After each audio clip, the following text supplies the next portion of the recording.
Welcome back to another episode of the Midwest Pit. We got very special guest on today. Uh, Oh, you can't tell, but I'm blushing. aw. Um, I should have asked you this before. Fuck. It's Merle, right? Uh, you can pronounce it loads of different ways. I personally pronounce it Merle, but Okay. like Merle. I mean I have gone by Merrill before, so like that also makes sense. Well, it's Merle. Like when some people have also called me Merle, which is like, oh, that's super cute. So yeah. But yeah, I'm Merle at Fujo Moda on Twitter. I hit 19K followers this morning, which I'm super happy about. Because my posting has mostly just been like pictures of my tummy. Yeah. Um, and it's way more chill than like how Twitter used to be. Really? For me anyway. Like Twitter is still like rapidly descending into being like a complete hellhole. But like if you just ignore all the discourse and just post stupid jokes, like it can still be pretty funny. Mm-hmm. Like, I always see people talk about how they just get random, like, awful stuff on their timeline, but it's like, I must be doing something like completely different because I just get none of that. I mean, I get some like weird video game discourse or whatever, but I don't get any of the like I don't get any like Nazis or anything, you know? Yeah, I don't see any of that stuff either. Like with like video game discourse, like I saw yesterday, I think it was, or the day before, I saw a bunch of people like squabbling over like tier list discourse again, which is just Yep. like it's a constant well people seem to go back to for like it's the gift that keeps on giving, right? Because Yep. like first of all, you argue over which characters are better and which characters are worse in a game. Then you argue about like the way the tier list is structured and what the tiers mean, and then you argue about whether it's even like worthwhile having a tier list in the first place. Yep. Yep. um or like like what the tier list means for like because let's say like I don't know like some like big like like streamer or like master rank player or something like makes a tier list. They're talking about the game as they perceive it at like the very top level of play. Mm-hmm. So like who cares what they have to say about the game? That doesn't apply to like the majority of players who are not playing at that level. Like when people used to talk about like the Overwatch meta, like it's like, well, what meta are you talking about? Are you talking about the Overwatch League meta, or are you talking about like what it's like down here at like Diamond and Platinum? Because trust me, like people in Platinum are not pulling off the strats they are in the Overwatch League. Like Huh. people are barely working as a team at Platinum. You know, I never really thought about like this different skill level meaning different tier placements. I never really thought about that. Yeah, I mean, like, let's like take like Grand Blue versus for as an example. Like, I think when I've played against people who are super new to the game, they feel like Belial is just like completely unbeatable because they have no idea how to handle his parry move. Like, really Yeah. like swagger with you and like you hit him and he counterattacks you. They have no idea what to do about that. They panic and they attack, or they just freeze up and let you like gain space on them. Whereas like even once you've told them, oh, you can just like grab me, or you can just wait for the move to end and attack me whilst I'm like doing the little shrug at the end. That requires like a lot of nerve from them that they haven't like if they're super new to the game, they haven't built up that kind of like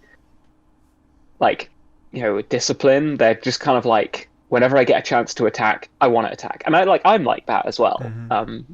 And that's just something I'm working on. But I am able to see some attacks that I shouldn't attack into and hold back. Whereas like very new players are like, whenever I can push a button, I want to push a button.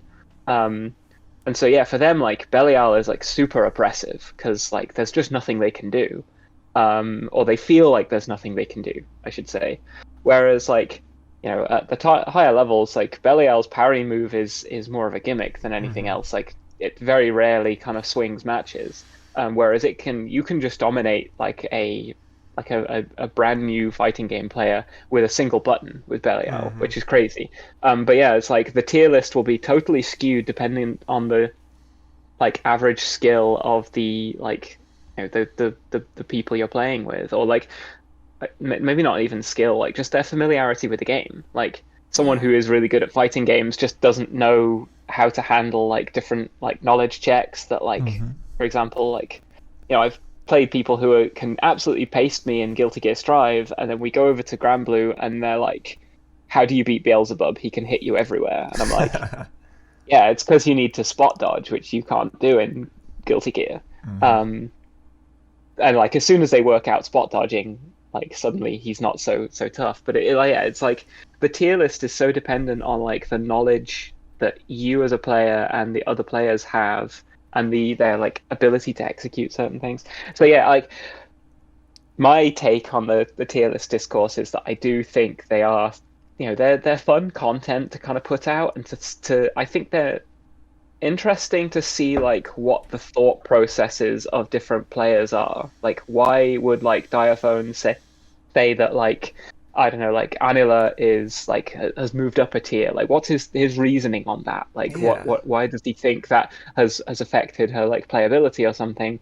Um, but like, or like what character do like top tier players not rate, and like why? But I wouldn't really let that like determine my play decisions. Like if I want to play a character and they're all saying like that character's washed, like they've nerfed him, or like he's just like too much of a gimmick character, I'll be like, yeah, well, I play at a level where gimmick characters can work. And who cares if they don't? Like it's not like I'm trying to compete at like tournaments or anything. So Yeah. it doesn't really matter if I get my butt kicked. Whereas like yeah, the discourse I saw on Twitter is like usually very angrily trying to argue like why character A is better than character B, and it's like, why are we doing this? Like,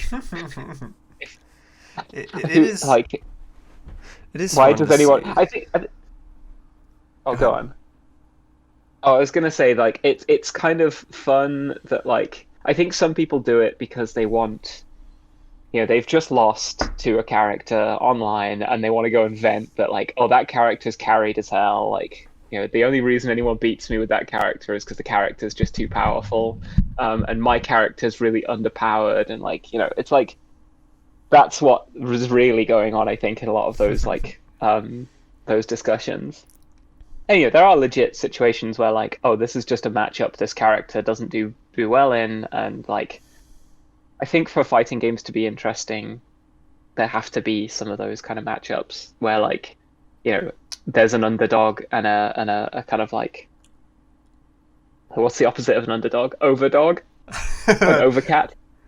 I don't know. Yeah, yeah, yeah. Um, The but beast. yeah, yeah, exactly. So I'm like, yeah, I try when I see people arguing about that kind of stuff, I often try and think like, what is really going on there? Like, what's the conversation they want to have? But like, they know that that conversation sounds a bit too pathetic, so they're trying to like have a different conversation. And I think a lot of people see through that because they're like, the typical like toxic response is like, oh, you should just get good. Like that character's not overpowered. You just need to get good. Um, which means I think they are picking up on the fact that like people are saying this about XYZ character because like they've just lost against them. Um, like my boyfriend plays Hearthstone and loves to go on like the Hearthstone Reddit whenever there's like a new patch, and there's loads of people like complaining. They're really salty about how like Blizzard are like ruining the game every time. Um, and you can just like if you just try and read between the lines, people will be like, "Oh, Death Knight's so overpowered," and it's like you just lost a game to a Death Knight, haven't you? Um, but yeah, like going back to Twitter, like, um, yeah, like I don't see too much like explicitly evil stuff. I somehow kind of avoid that. Although I do, I've sort of started to turn around on the For You page. Like I hated it at first because it was Hmm. just like, who are any of these people? Yeah. But now I sometimes go and just check it because like that's where you see some really crazy stuff. Like, you know, like people, inventing guys to get mad at and then getting really mad about them. Um, Yep, yep. yeah, like I've said this before. Like Twitter is for like you know really unhinged people, whereas like Blue Sky is kind of a little bit too sort of boring and nice. Yep, yep, And I know yep. that like I know a lot of people who use Blue Sky would be like, yeah, that's the point. It's nice, and that's what we want. And I'm like, yeah, but I do want that too. It feels like But I Instagram. also I sometimes want to see someone who's kind of just lost it, Yep. and I want to see them lose it, and I find that quite entertaining. Like, yeah, Yeah, Blue Sky. I followed a bunch of my like Twitter mutuals on there, but only like 6 people that I follow actually post on there consistently. yeah, I think the same thing has happened with like Mastodon and a bunch of other like Oh God. platforms. Like people all like migrate to these platforms, but then it's like, well, my other platform is still there, and like I don't want to have to be cross-posting across 4 different. Like I'm Yep. currently on um, Twitter, Tumblr, uh, Instagram, and then I talk with my friends on Discord as well. Hmm. And that's already like 4 different platforms Yeah, across which I can be like, making jokes, that's a posting lot. stuff, sharing stuff. Yeah, that's already like, and I don't cross post across all of those, but then like Hmm. you add in things like Blue Sky and Mastodon as well, which are basically functionally this similar to Twitter, and it's just like I don't want to have to go and like copy paste everything I have to say across like you know Yeah. a collection of like 7 different websites. I'll say it in one place, and Twitter just happens to be the biggest place where I can say things that will reach the most of my friends. Hmm. Um, I've got a lot of friends who I met through Twitter. Yeah. Um, and I've tried to say to them like, "Oh, do you use Discord? Do you want to like come and hang out on Discord?" And they're like, "No, I don't really use it." And I'm like, "Okay, well, then Twitter's the only place I've got to really like, you know, interact with those people." And yeah, like when people are like, "Oh, we should all move to like Instagram now," or like Threads, I guess, and it's like, Ugh. well, Don't am, even get am me I gonna started. drag everyone over to like yeah to like the Facebook ecosystem? What I was mean, that I left one? Facebook years ago. What was that one like bee themed one? It wasn't called Honey. It's not called Bumble. Hive. That's what it was called. Do you remember Hive, that yeah, yeah, one? yeah. That was so fucking They all funny. come and go. Like, Like everyone, there were so many huge accounts that are like, "Go follow me on Hive," and then like it's like fake. It's fake. It's fake. I like my favorite one is like LinkedIn, which is like Facebook Oh, for psychopaths. I thought that Um, was just a and like job hunting website. it kind of is, but it also like there are people who post on it. That's so weird. And they are all like I know they are all the kind of like they all have this like kind of hustle and grind set like I don't know that yeah Oh my god. they are the kind of people who make the posts that are like I just lost $30 million to my biggest hater, so you know what I did? I gave him another $30 million because it'll just motivate me to make the next 60 million, and it's Oh like my god. you are unhinged. That's so fucking funny. Yeah. LinkedIn. Um, LinkedIn's very like I have to have it because of the sector I work in. Hmm. and like we're all expected to like have a LinkedIn page, but I never post there, and I get like occasionally like email notifications being like, oh hey, you haven't logged into LinkedIn for a while, like there's stuff going on here, and I'm like, yeah, there is, and I've got zero interest in any of it. It's like sometimes I'll get a fucking notification from Instagram that'll be like, "Hey, this person and this person wants you on Threads," and I'm like, I don't think they do. Yeah. I don't think they want me on Threads. I would bring the vibe down. But also, like, yeah, yeah. From what I've seen, like people all flocked to Threads because they were like, oh, it's going to be so much. It's going to be like Twitter, but because like there's an active moderation system, it's going to be better. And it's like, yeah, but it's going to be the same moderation system that operates on Instagram and Facebook, which is extremely like restrictive. Hmm. And more often than not ends up in like queer people being totally unable to express themselves because Hmm. like so much like queer discourse is just like viewed as, oh no, we can't be having this on our platform, that's gone. Yeah. um yeah, so like, you know um I think, as well, like people who are saying like, oh, we should all move over to Instagram and Threads. It's like, right, well, immediately, like most people who do like sex work and promote their sex work through Twitter, well, they can't go to Instagram or Threads because they're like extremely controlled about that stuff, repressive, some might say. Hmm. Um, so it's like, right, well, you're immediately just saying that you want to use a social media platform that has like no sex workers on it, which I'm not sure I'm necessarily cool with. Hmm. Um, not that I'm like I'm staying on Twitter for the sake of sex workers or anything, but like, I'm just very aware of those conversations where everyone's like, oh, we should all go here, and it's like, yeah, but who's going to be left behind when we move? I mean, it's a worthwhile question to ask, like, who's currently not represented on Twitter? Like, who's been left behind when everyone has adopted Twitter as their kind of. Although I say everyone, Twitter's one of the smaller social media sites as far as I can tell. It feels bigger than it is. I know that much. Huh. That's interesting. I Yeah, always thought it I was think in like terms of like, one of the big ones.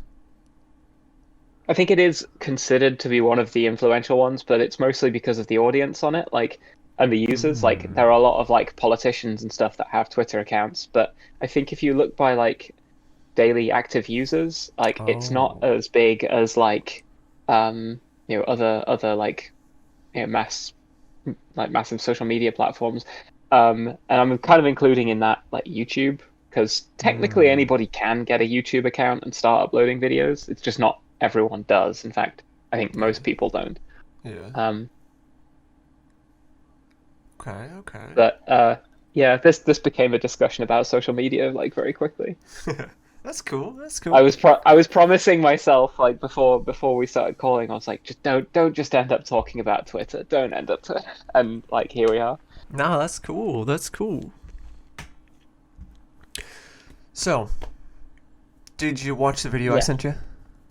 Yes, I did. What do you think of B? Beatrix. I like like full disclosure, when I first I'm very new to Grand Blue and don't know many of the characters, and when I first saw like that she was leaked, I was just like, she just looks like, I mean, she looks literally like one of the alt costumes for Zeta. Like, Yeah, she's it's literally got like a color that a looks woman exactly with, like her. yeah, a woman with like, armor and like long hair, which unfortunately is kind of like several of the Grand Blue Fantasy characters. Um, uh, but like, yeah, I thought her trailer's really cool. I love the bit at the end, which I guess is like her maybe Super Skybound art windscreen, Yeah, where I think she's so. like, yeah, she's like clearly let some kind of like massive attack go. She's like sitting in a giant crater, and she's like, con nani narunante, like, oh, it got like this, did it? Or like, I let it get to this. Um, yeah, I thought she looks very cool, and now I see that like she is more different than Zeta. Zeta has a spear and Beatrix has a sword. She looked really, um, really cool. She's got like, I liked the dive kick move. I really liked the pose for the DP. And then she's got fucking Night Raid Vortex from the one and only Soul Bad Guy. is that the like the super like low profile Yeah, move she has where she like yeah like that looks crazy. it's Like so cool.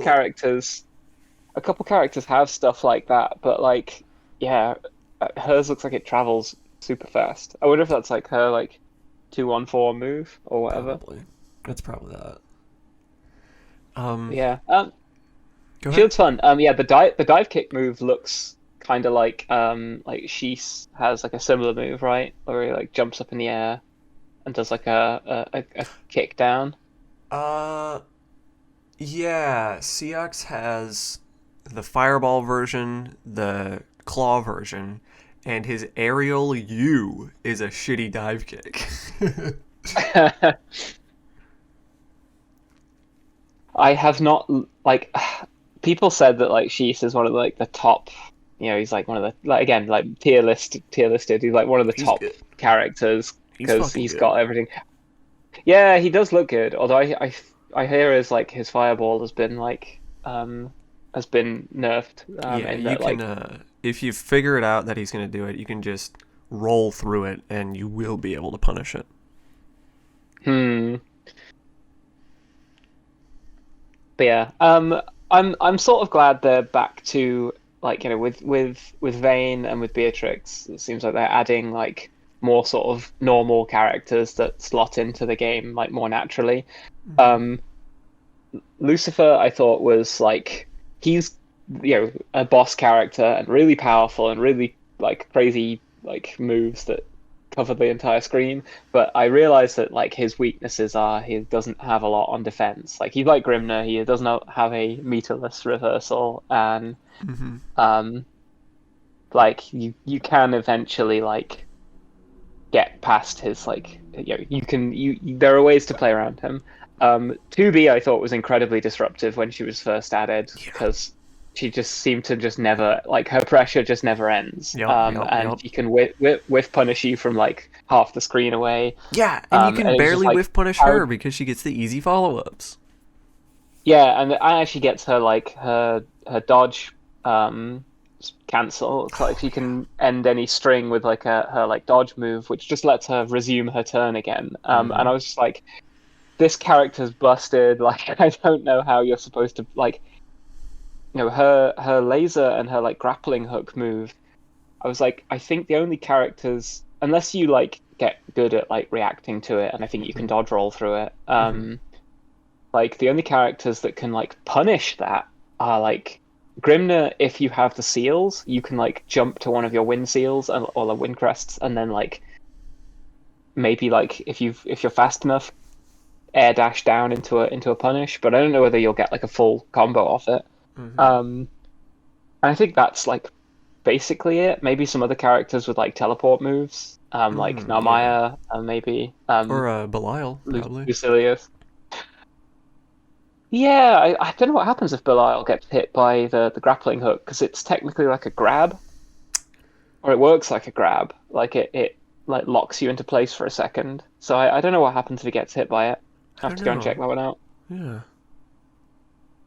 Um, but yeah, like they've I think done.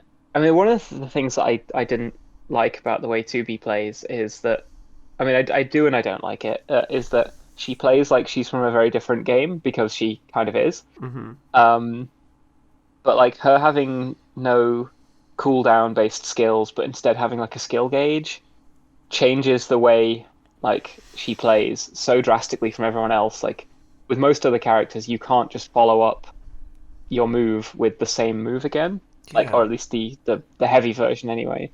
Whereas like I think 2B has enough meter to pull off most of her skills just like back to back if she wants to. Or Mm-hmm. maybe not most, but a lot of them she can just do it and then just do it again.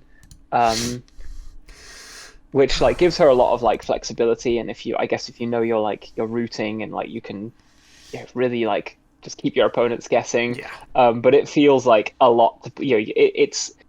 She's one of those characters where I think to play against her effectively, you need to learn how so much about how she works. It's not enough to kind of like basically understand her game plan. You need Mm-hmm. to lab out a lot of like very complex interactions, which I Yeah, feel yeah, like yeah. in Grand Blue I've managed to get away with not really doing that much of. Yeah. Like I have labbed things out, but like I haven't played that many Unos, but I kind of know what he's capable of and like how to approach him, and I learn things when I play against him, but I haven't had to like spend hours in the training room like figuring stuff out. Like Yeah. I can fight against a character I haven't fought much and sort of have a fun time. Whereas with 2B, it just felt like I'm never going to get anywhere unless I go and study this.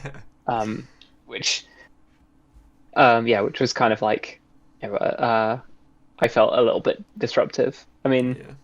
partially it's me complaining that I have to go and do the work, but like, um, Yep, yep, yep. but yeah, like Vayne and Beatrix feel like a lot more grounded Mm-hmm. than like Lucifer and 2B. So I'm kind of glad they're not like adding more boss characters to the game. Um, Well, I mean, I wouldn't well, say okay, yeah, never. eventually they're gonna add Sandalphon, right? Mm-hmm. I wonder what he's Yeah. gonna be up to. Cause just like you, I've never played the gotcha or anything like that. So I'm getting all my information from the fighting game. So I don't know. I wonder what he's gonna be like. Yeah, I mean, like, he's in Relink, and I haven't played the expansion for Relink yet.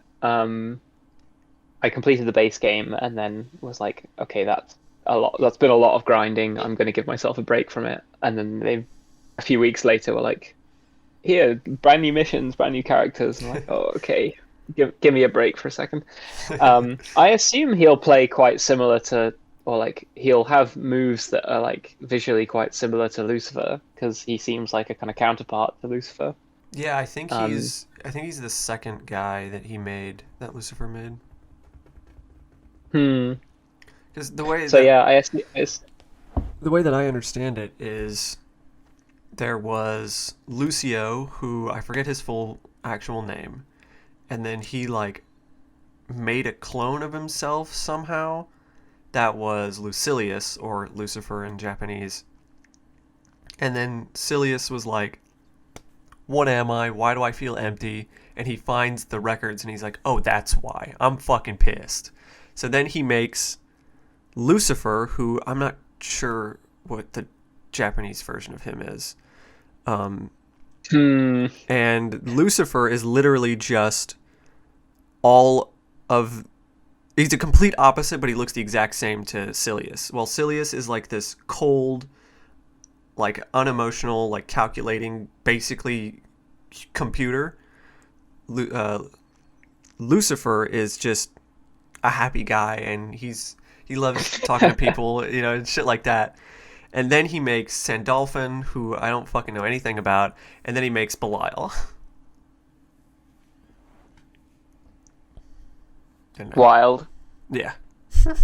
Um, yeah, I, I've read a little bit of like Grand Blue lore, and I learned a little bit of it through playing Relink. I do like that. Yeah, like what starts out as like a very sort of provincial sort of like, oh, we're just like a bunch of like effectively sky pirates flying around having an adventure. They eventually end up encountering like literal gods and stuff. It's cool. Um, yeah, I guess like Grimner and Beelzebub are sort of like meant to be like godlike beings as well, Hmm. like primals. Um, Um, I love Bubs' story because from what I read about him, he didn't originally have like wings or anything like that. He, I think he talked to like Lucilius or something and was like, "Hey, I want wings too." And then he like looks up how to do it and is like, "Wow, this sucks. I'm just gonna grab a bunch of fucking like god cores and shove them in me." And that's why his wings are like black and metal instead of all fluffy and feathery. That's cool. I've started learning to play Beelzebub because I just love like the Dio vibes He's from him. cool. He's so cool. Yeah. Um, it's annoying because I wanted to learn some more characters so that when I introduce new players to the game, I have people I can play where it's not going to be like completely oppressive. Because when I've played new players and I play Grimner, they're just like, wow, so this game I just put the control pad down, huh? Um, they don't know how to like handle like Grimner's like mix and his like mobility, and his like he can kind of like start engagements from different ranges and stuff. Hmm. Um, so yeah, I'm not like an incredible Grimner player by any stretch, but like I think I can be quite oppressive to play against if you're It's a new true. player. Um, It's true. so like I wanted to learn some different characters that like I wouldn't necessarily know optimal combos for, and like I would a be able to like kind of work on my game a little bit as well whilst still playing, because I can still work on like fundamentals like with punishing and stuff. Um, but I found out that like um, Anila, I'm actually okay at. Like I'm planning on maybe trying to like get her up to S rank as well. Um, before I like go back to trying to get any higher with Grimner. And so then I moved on to Beelzebub, who has so many gimmicks, which I'm like, this is also gonna suck for new players to play against me as Beelzebub. So I need to play someone who's like, gonna be uh, a little less like overwhelming. Yeah. Because I feel like yeah with Beelzebub like his like full screen like grab his like move is like feels just unbeatable for new players. Hmm. Okay, because again like spot dodging is something I'm bad at, but is Yep. something that I think new players don't get at Yeah. all. Seeing the learning like the timing and the tell for when to spot dodge. Um, yeah, Hmm. yeah, Hmm. I wanted to learn Beelzebub because he like I just love his style. He's so cool. Um, but then like yeah, the way he actually plays in the game is just a bit too I think it can be very overwhelming. Yeah. I want to learn Belial next, but then Belial also has that problem in Hmm. that like he has this move which new players are just going to be like, well, that's unbeatable. Um, so yeah, I'm not kind of sure who else to go for next because those are the characters that sort of immediately appeal to me. Hmm. Um, like speaking about like localization, also like, can we just have a conversation about how nuts it is that like they've changed so many names Yeah. seemingly randomly? It is a Like, little weird, isn't it? yeah, like Uno is Anre Hmm. for seemingly no reason. Like Six or Shees is like, well, yeah, I think it's pronounced Shees most of the time, but like everyone just says it how it's written, which is Hmm. Seox. Um, Fastiva is Ladiva or Yep. Ladiva, or like It's how do you want to say? Ladiva. Like It's Ladiva. I don't understand why It is that changed. so weird. I think like her name is Fastiva in Japanese because it's meant to maybe sound like festival. Hmm. Um, because she's like such a sort of flamboyant character. Hmm. Um, but it's not like Ladiva makes any more sense as a name. Yeah. Just like such a random change. It's so Um, weird. I can understand why like Lucifer changed to Lucilius because I guess like it seems like a lot of games that like a lot, especially a lot of Japanese games that are quite happy making explicit references to the devil, have been censored in like the States, for Hmm. example, for being like too satanic or whatever. But then you've Um, got Beelzebub, Belial, and then also Lucifer. So it's like, what's the point? yeah, exactly. Like, what if they were going to change one? Why? Maybe they're just hoping that, like, I guess people don't know Belial and Beelzebub. They're just like, Yeah. those are just funny words. Hee hee hee. Um, But yeah, it's so strange, like to change like some of the names like so randomly like that. The one that really gets me are the group that Anrei and Seox are from, because in Japanese they're just different language numbers. Uno, siete, six, stuff like that. Like every one of Right, those yeah. members are all just different language numbers, and I think that's cool. I don't know why they changed that. That was really really cool. Yeah, it just seems like sort of bafflingly pointless. Like, it's not good or bad, but it's just like there's no point to it Yeah, that I can see. yeah. Like, I earlier this year, I got embroiled in discourse over like translation and localization because I did a tweet trolling like a bunch of you know the people who get upset about game localizations. Mm-hmm. Um, but I do agree with some of the points those guys are accidentally making, because mostly, like, let's be clear about it, those people who are complaining about game localizations, they're mostly complaining that like they think games are being like too inclusive or like too or have got too much diversity in it. That's what they're really complaining about. Yeah, Like, yeah, let's just yeah. put that out there. Yeah, yeah. But they end up accidentally like they there are some like some legitimate points, which is Mm-hmm. like, why are some of these products like uh changed or edited? Like it's I'm not even like saying oh they shouldn't be, but it's just like what's the rationale for doing that? Yeah. Like what was the thought process behind changing like I think it's it's neither good nor bad to localize things, like especially if you think things are not gonna cross like a language barrier or Mm-hmm. whatever.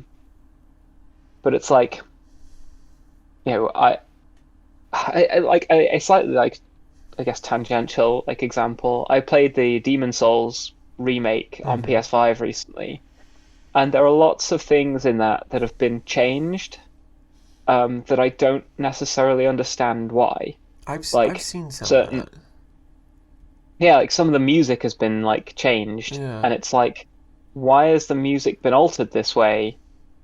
Some of it I think is just worse. Like one of the most iconic like tracks in the game, the Maiden Astraya's like boss theme, is just boring. And has been changed so that in the original it like starts playing as soon as you enter the boss arena. Um, Whereas now the track only starts when you engage like her defender, like Garl Vinland, in a fight. But the way the track has also been changed to have more of a wind up means that like you approach Garl Vinland and he's just like, back off, please, don't come near, and you start fighting him.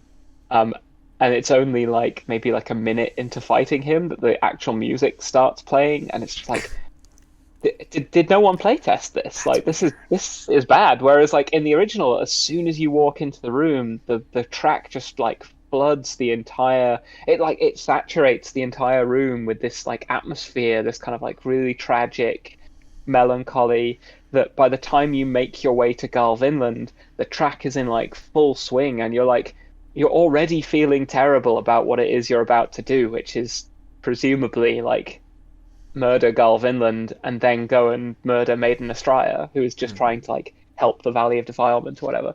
Um, you already feel like a sort of tragedy about it, and it works so well in the original game. And I'm just like baffled that they changed it in the remake. I don't know what they were going for, but it certainly didn't work for me.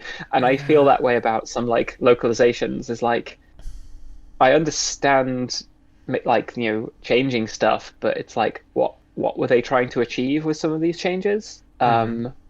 And Oh. like like what were they trying to achieve by changing Fastiva's name to Ladiva? I just don't know. And it just seems like a change for the sake of it almost. Yeah. That's kind of yeah. There's a few like localization stuff that I've encountered that I kind of like, and then some of them are just like real shitty. The entirety of the English script for Fire Emblem Fates is like fucked compared to the Japanese version. Like, I don't know if like the story is much different, but I know that they completely changed some characters' like personalities completely. And one that I thought was really funny is there's this character, I forget what his name is. In the Japanese version, they call him an old man because he has a bunch of like, even though he's like, I don't know, probably like 17 looking, he has like old man hobbies, like pickling vegetables. And the way that the Nintendo Treehouse translated that was, oh, he likes pickles. And that's his character trait. He likes pickles. Right. It's like, what the fuck? That's how you It's translated that? it's like sometimes it comes across as almost like a bit insulting, doesn't it? It's like, oh, our audience wouldn't understand like the idea of pickling things, so we'll just. I don't But think like they would. they absolutely I will don't think they would. Oh, maybe like, but like, oh, maybe they'll understand the idea of like being obsessed with a food. So like we'll make that like the character's personality because like that is like more more readily understandable than like a character being like anal about like food prep or something. Yeah, there's a couple of like instances of like one of the things I'm kind of sad about is Zone of the Enders, like a game by Hideo Kojima before he basically got roped into making Metal Gear Solid Forever. Like has I think like a very serviceable like English dub, but it's the only option. Like even in re-releases of the game, like you have to play it in English. They haven't ever like released a subtitled version of like a version that is spoken in Japanese but like English subtitled, which is a shame because I think like there are some elements of the script in Japanese that are like really strong and like aren't necessarily like carried across into English. But there's also moments where I think the English script kind of shines a little bit, and one of those is that like I don't want to like spoil the game. I want to stream it at some point, but like near the end of the game, an AI called Ada is like explaining that like as a computer she's like she as a computer aboard like a what is effectively like a fighting mech, she is kind of destined to die, and she explains that like, well, this is like I'm a computer, that's just what like this is what battle computers do, we go into battle and die. And in Japanese there's like a slight like her voice starts to crack a little bit, like suggesting like, oh, maybe she's developing emotions because of like she's been on this journey with the main character, and that's like a lot more pronounced in the English dub. But I think it kind of really works because the voice acting throughout the rest of the game is like so like from Ada is like so solid that like as soon as it like cracks a little bit, it really sells it. I think like that's like one of those changes where they've just taken what was already there and just made it a little bit more like obvious. And I think it works. Like it's it's really good. But it's because like the voice acting is really good. There's also a lot of like extremely cringe like early 2000s like anime voices in that game, which yeah, and like very like hackneyed lines that have been translated very clunkily from Japanese. But that's funny. Like I can kind of look past all of that because like I played it as a kid and I was like, this is so cool. Whereas like playing it again recently with my boyfriend, I was like, this is a little bit cringe.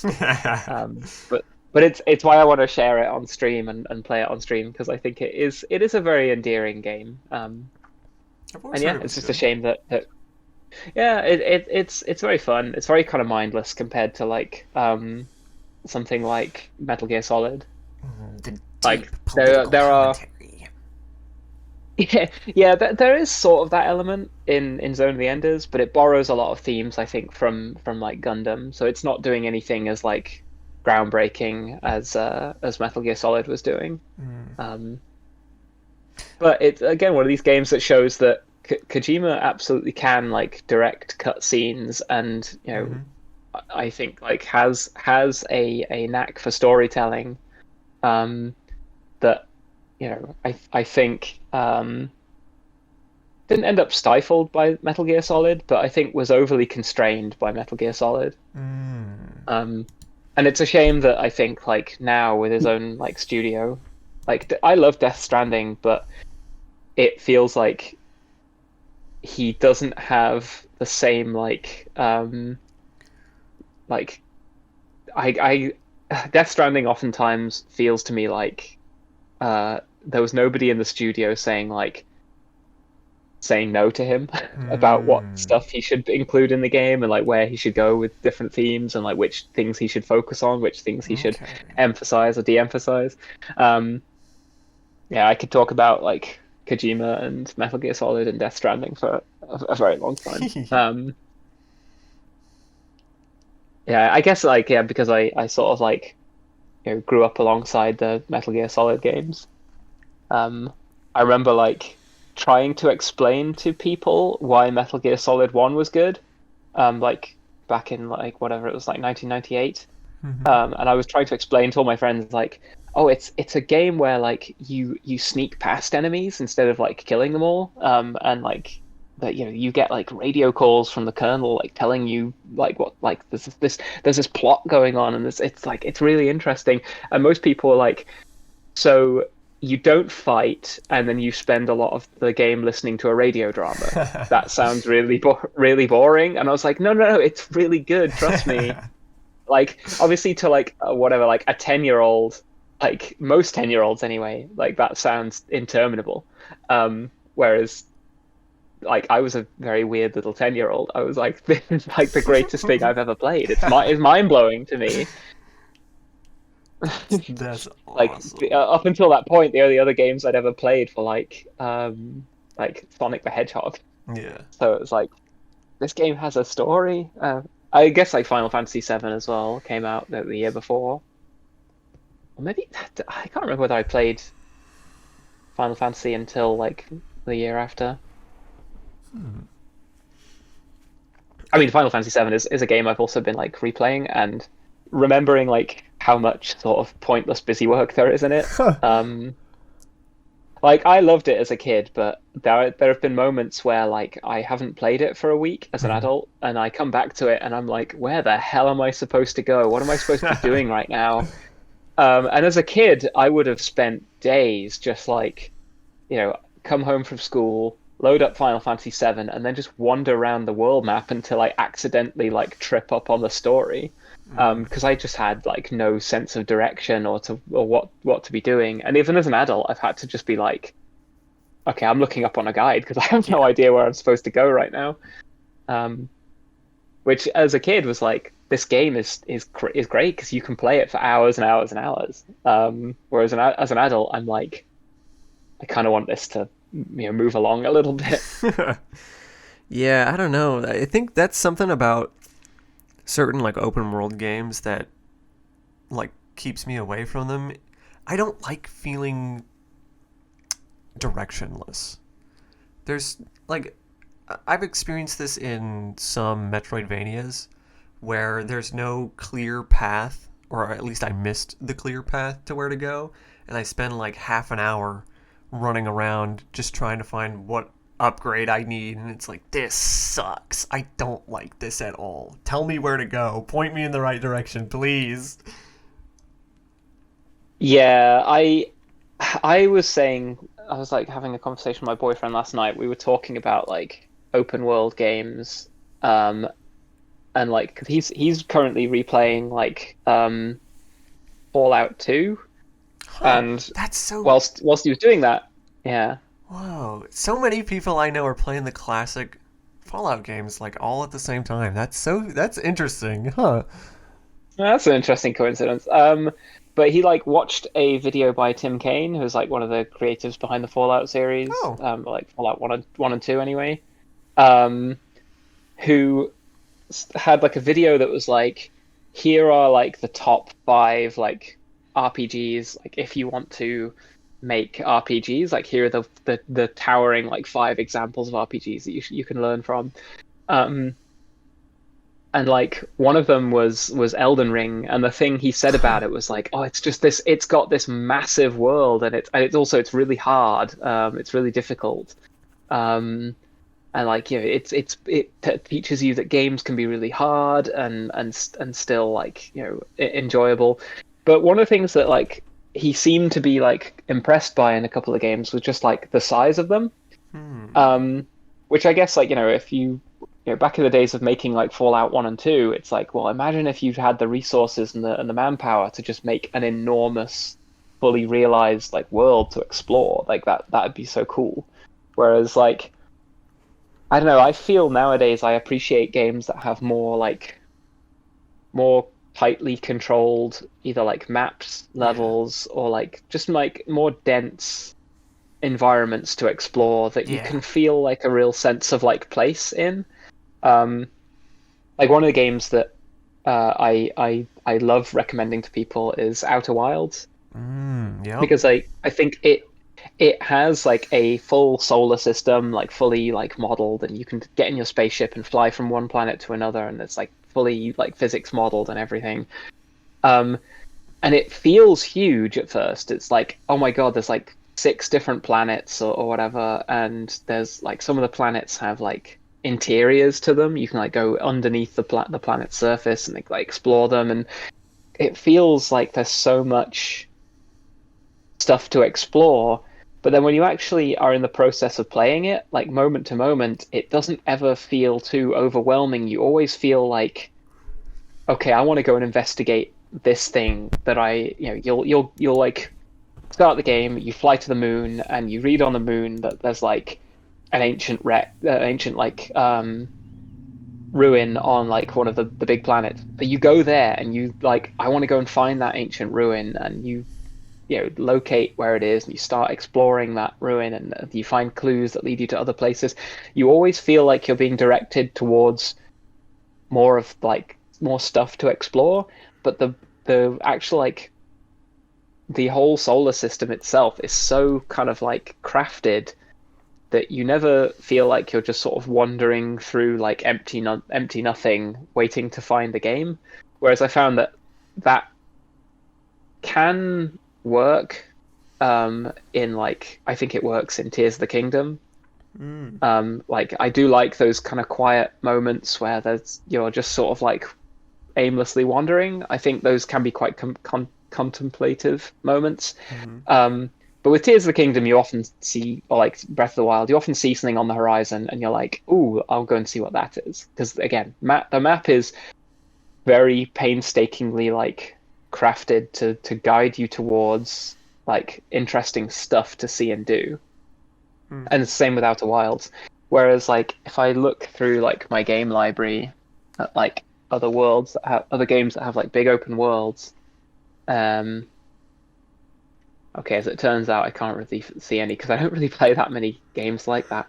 Uh, Cyberpunk, I feel like exploring Night City.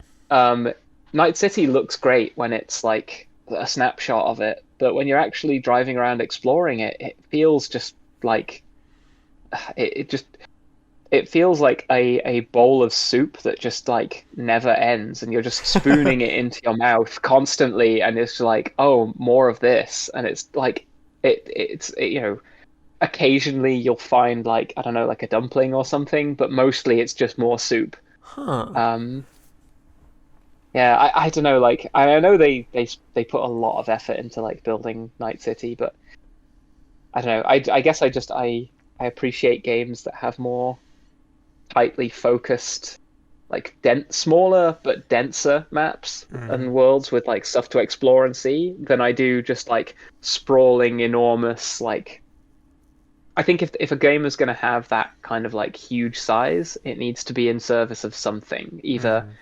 a particular vibe that they're going for, like Shadow of the Colossus. I think has a fantastic open world. Um, because it's so empty and there's so little to do in it that it forces you into this sort of like meditative um, state. Um, or the game world needs to be massive because they have some kind of like unique movement mechanic and they want you to have the space to enjoy it. Yeah. Like Xenoblade Chronicle Cross is a game I love, and it has a hysterically huge map, but it's because eventually you get flying mechs, and they want you to be able to go like, they want you to be able to feel like the flying mech is a huge upgrade from walking everywhere on foot. Because if you try and walk from one side of the map to the other on foot, it takes ages and it's really difficult because you're constantly being attacked by giant monsters. Whereas once you get the flying suit and you can just like glide effortlessly over everything, you feel it hugely empowered by that like movement mechanic. So I think like again like the hugeness of the map like is in service of something rather than just being like effectively like, oh, there's just loads of content here and we just wanted a huge map so that there's like enough space for all the content. And it's like, I think that's when games become a little bit overwhelming. Yeah, I definitely feel that. I was thinking, since you brought up Xenoblade, I was thinking about Xenoblade 3. There was only one point in that entire game where I like felt the dullness of an open world.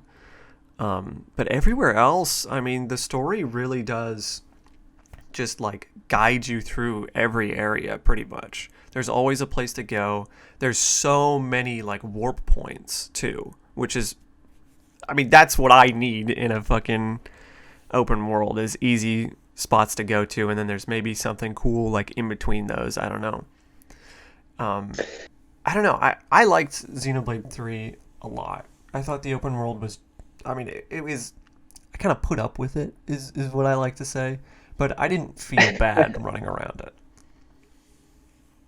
Yeah, like I think like I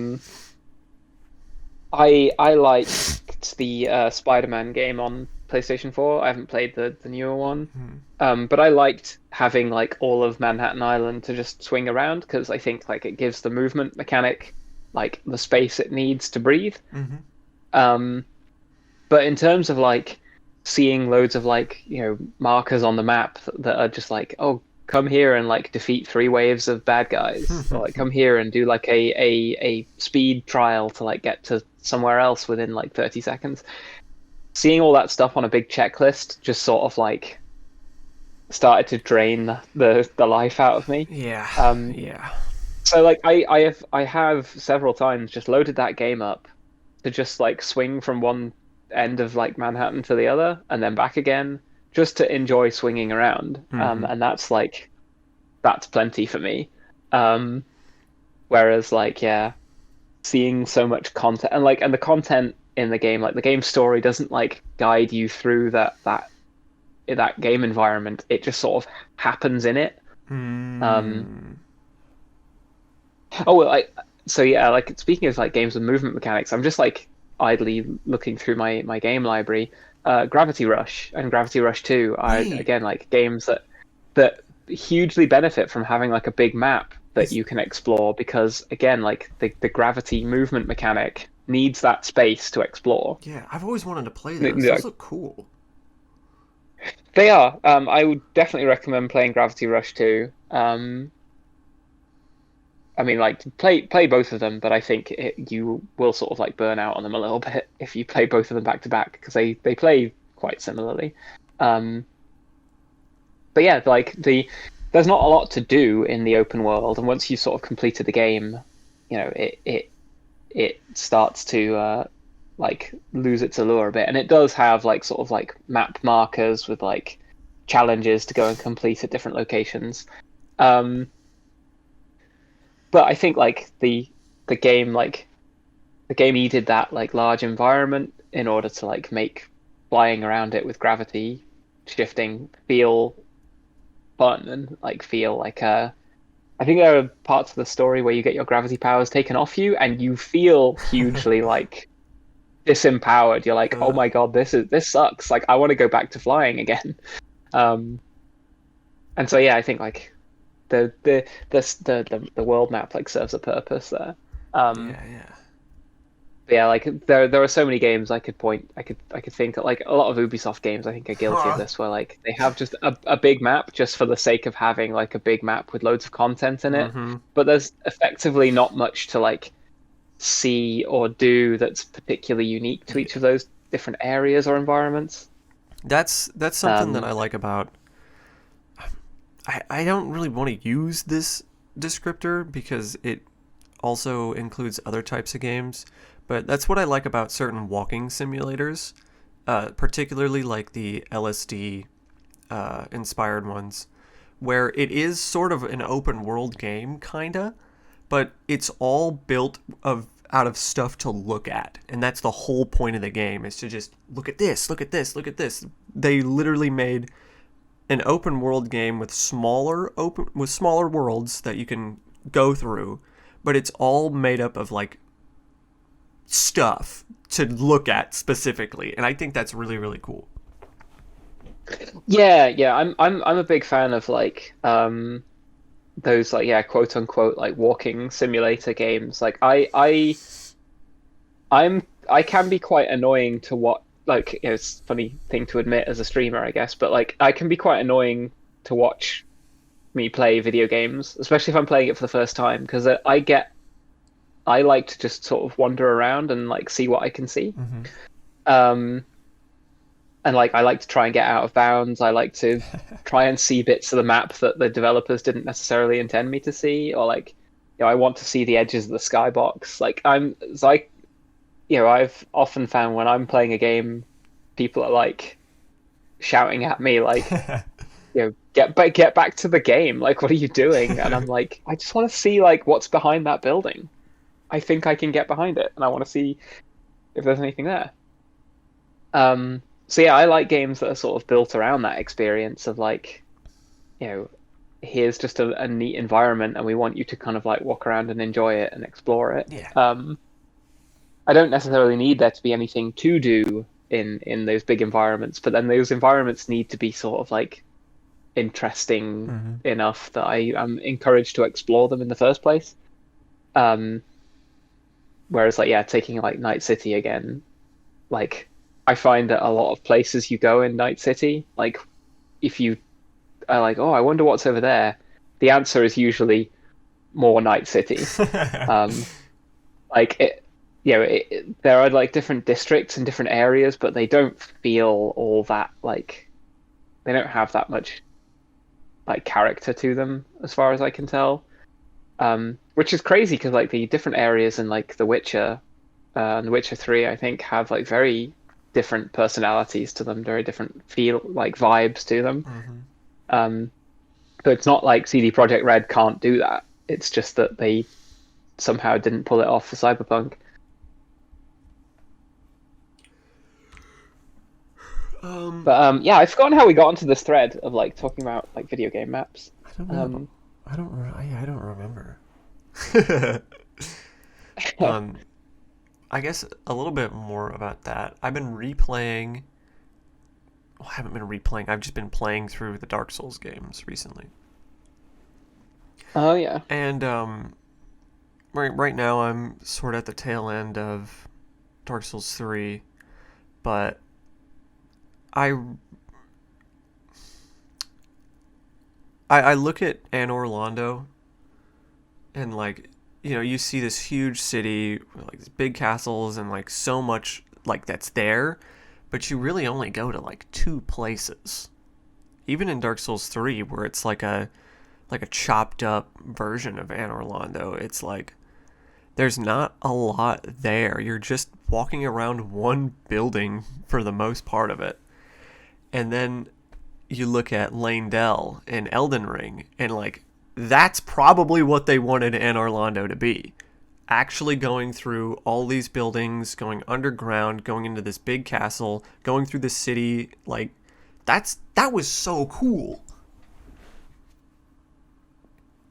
Yeah, I feel like one of the things that Demon Souls and Dark Souls did very well was sell you the idea of a world that it was occurring like just off camera essentially. Like yeah, although you only go through like two buildings in Anor Londo, in Dark Souls 1, you go through like the painting gallery, and then you're basically in the big like central cathedral. Yeah.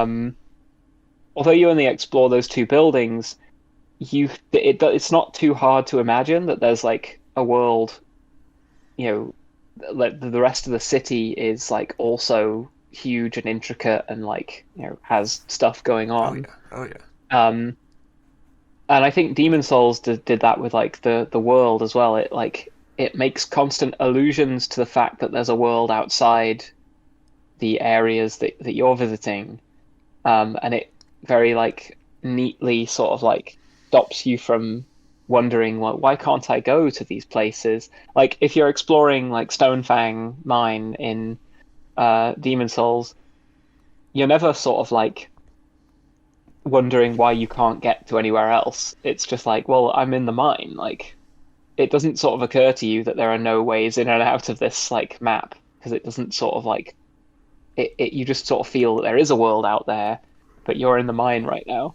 Um, and like yeah, the same with like Boletaria in Demon Souls, is that it's not hard to imagine that the rest of the kingdom of Boletaria like exists and would have had like people in it.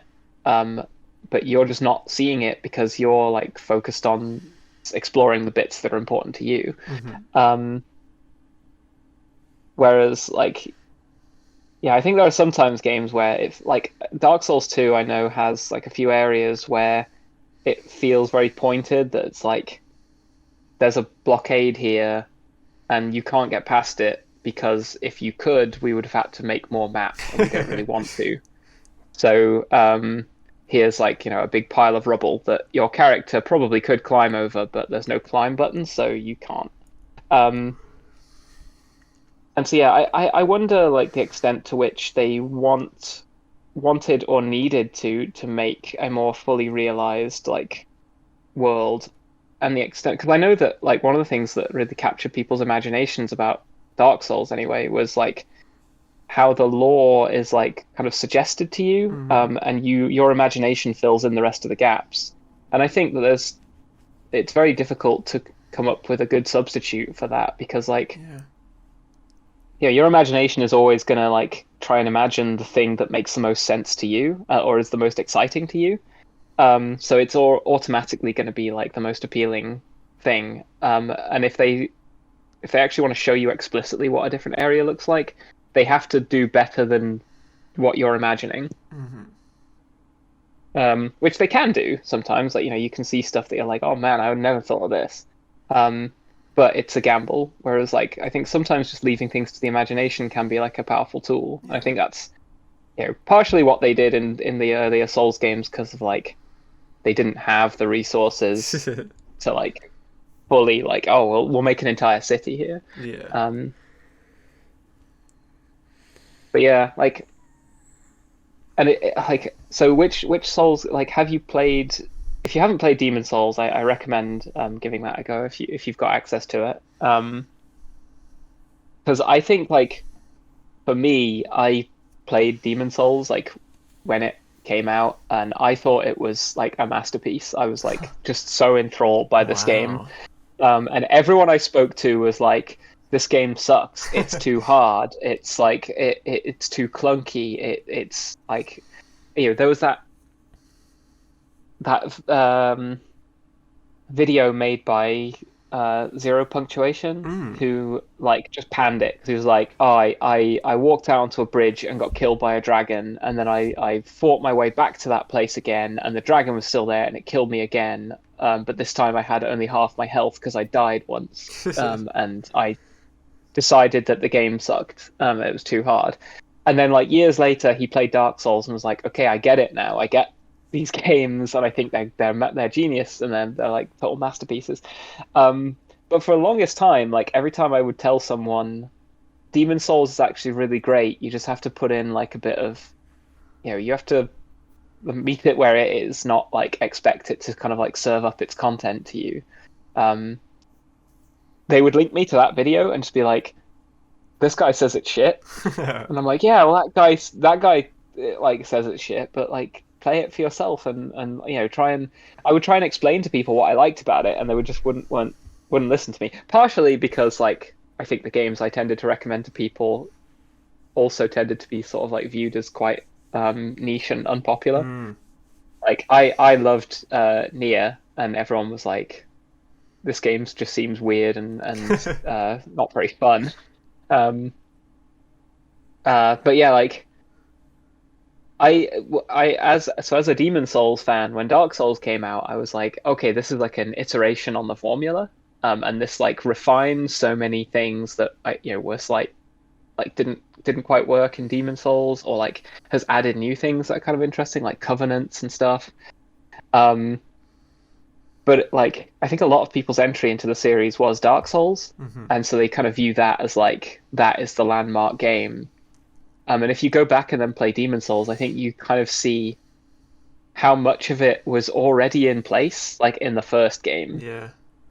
Like how much of the Souls formula is like they just did it in the first game.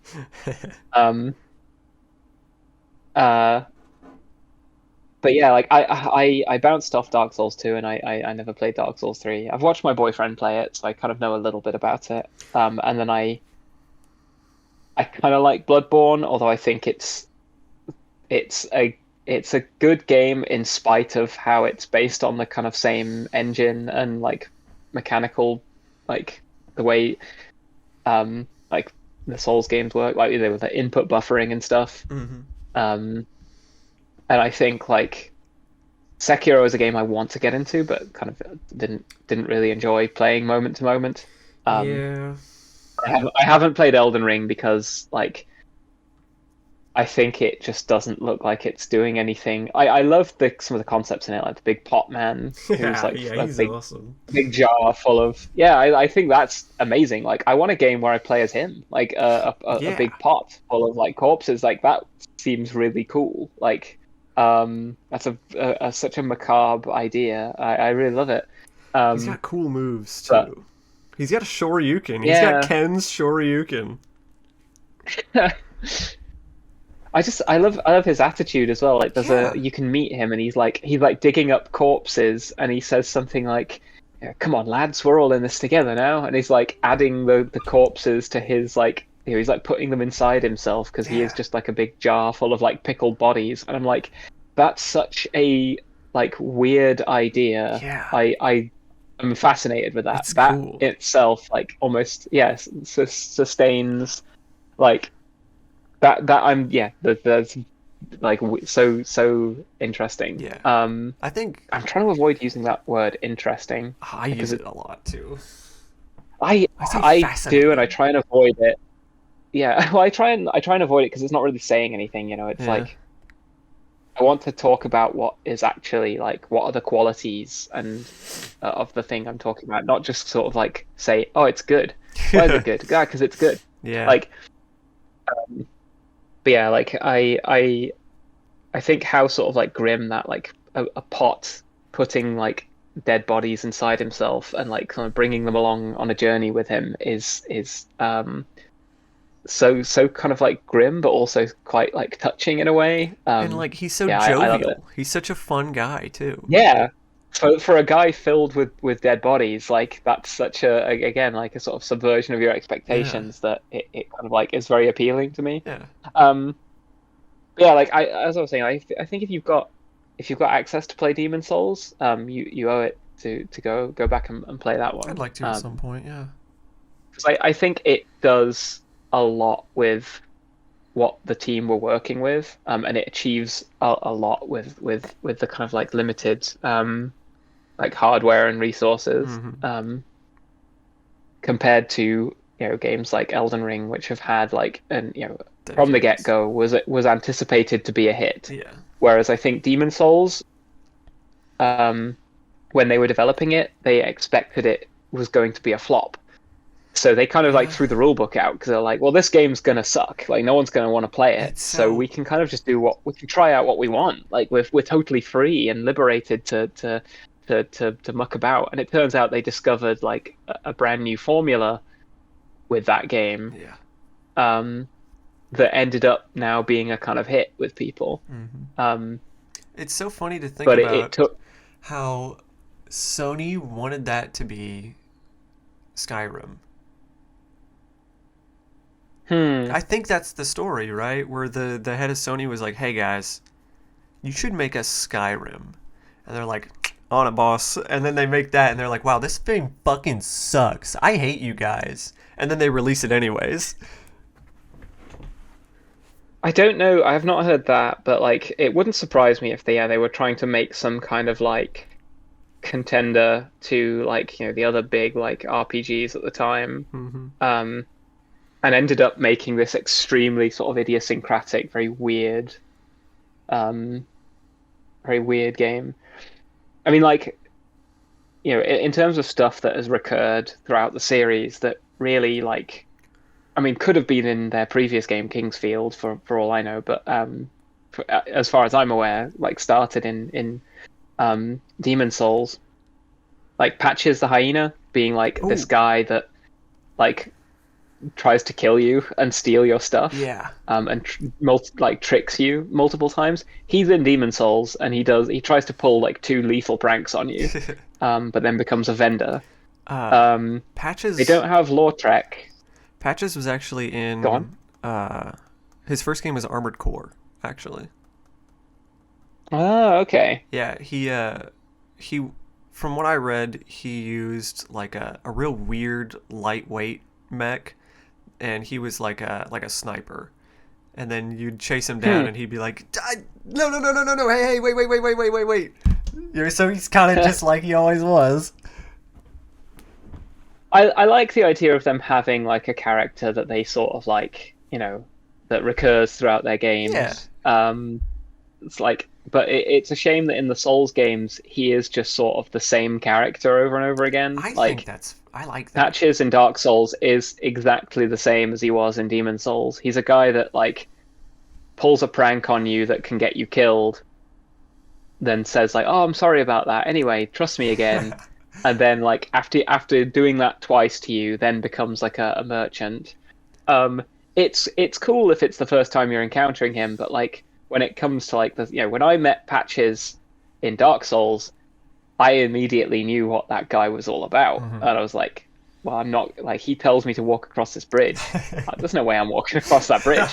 Um, uh, and like they didn't have Lautrec in Demon Souls, but they have Yurt the Silent Chief, who is effectively the same guy. uh, He's like a guy in armor who has like a deep voice and like a pair of like shottle or like a shottle sword, like mhm. one of those like hooked swords. Um, and you like initially pretends to be your friend, but it turns out is actually sort of like not your friend, and you shouldn't trust him. Mhm. Um, yeah, there's like so many characters and ideas that are just like even what's his name? Is it Sigmire Yeah. in Dark Souls, like the Onion Knight? He sort of exists in Demon Souls in the form of Oscar, who is like a knight who you rescue a few times. Or I think he maybe calls himself Ostrava. Yeah, anyway, he's a knight who you rescue a few times, and through repeatedly like bailing him out of trouble, you eventually sort of like break his soul, and he just sort of like gives up on things because he realizes he can't ever like save himself. Uh, And when he finally gets to where he wants to go, he's just crestfallen to find out that his quest has been for nothing. Um, I like that they iterated on that idea and turned him into a new character. And Sigmire is different enough from Ostrava, and his story is different enough that I think it warrants like iterating on. mhm. But then when Sigmire just appears again in like later Dark Souls games, and so does Lautrec, and so does Patches, it's just like, have they got other ideas? Like they can. I want Hmm. this team are really good at coming up with like cool character ideas. That's it. I don't mind if they like iterate on them a little bit, but like just copying them like completely the same every time is like Huh. it. Like I'm not going to tell them how to suck eggs. They're the video game developers, not me. But it just sort of feels like I don't know. Hmm. It leaves me as a fan feeling a little bit disappointed that they're not like bringing new characters. That's a really Um, interesting way to look at it. I've never felt like that at all, honestly. I like Patches a huh. lot. I think he's funny. I think he's charismatic. And yeah, I am going to get kicked down that pit because I want I want to. I want to see him do it. I want to see him do it. I want to see him do this stuff. I want to be like, "Oh, we saw water under the bridge." It's like, "Yeah, all right. Yeah. Yeah. Yeah, Patches. Yeah." And like Sigmire and Sigvard from Dark Souls 3, yeah, he's still the same type of guy. You still save him from stuff. Well, I don't even know if you save him once in Dark Souls 3. You just break him out of jail. Every other time he's like, Hmm. "Oh, I don't know how to get up to talk to that giant," and then you figure it out and he's like, "Huh, well, who would have known? Look at that dude over there." And then you like fight some dude with him. And the way his story ends is like a lot nicer in 3 because in 1 you it's just like you said, the guy from Demon Souls, he just kind of fucking loses it and then his daughter fucking kicks his ass or something. Mm. In 3, he like makes soup for you. You like he gives you a fucking some beer to hang out with. And then at the end it's like you fight one of the main bosses of the game and he walks in with you and is like, "Hey dude, remember that promise I made?" And fucking just like slays the dude with you. It's so cool. And at the end he's like, "I think I'm going to take a little nap."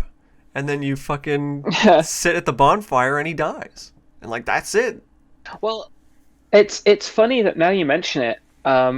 There is that guy in Demon Souls as well. There's Bior is a character who you rescue from a jail cell.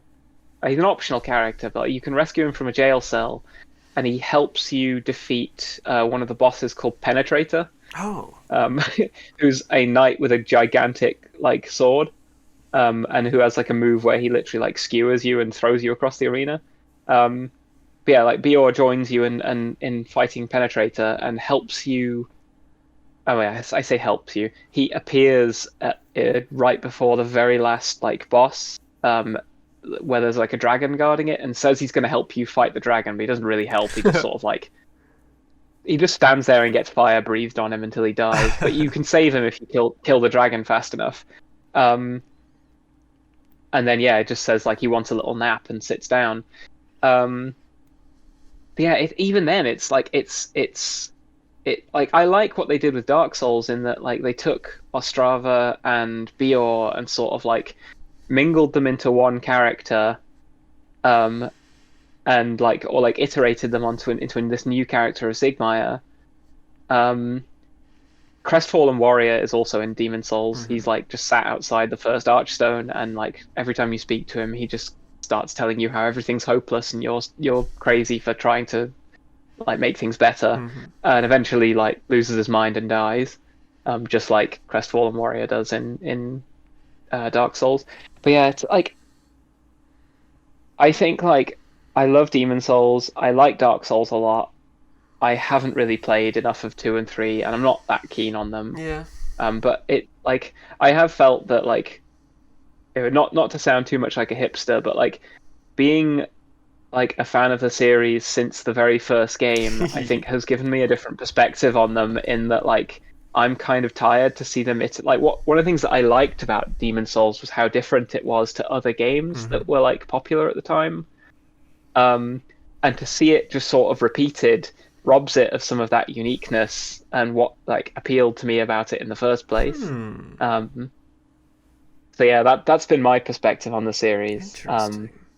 I think I'm also just incredibly bitter that like Zero Punctuation told everyone it was shit, and I was like, no, it's really good. And then years later, he said, oh, it's really good, and now everyone's like, yeah, the Souls games like the best games, like they're so like everyone loves them, and I'm like, yeah, but did you guys ever go back and try and play Demon Souls again? And most people are like, ah, hell no, that one probably sucks. And it's like, That's no, so it's funny. it's the same thing.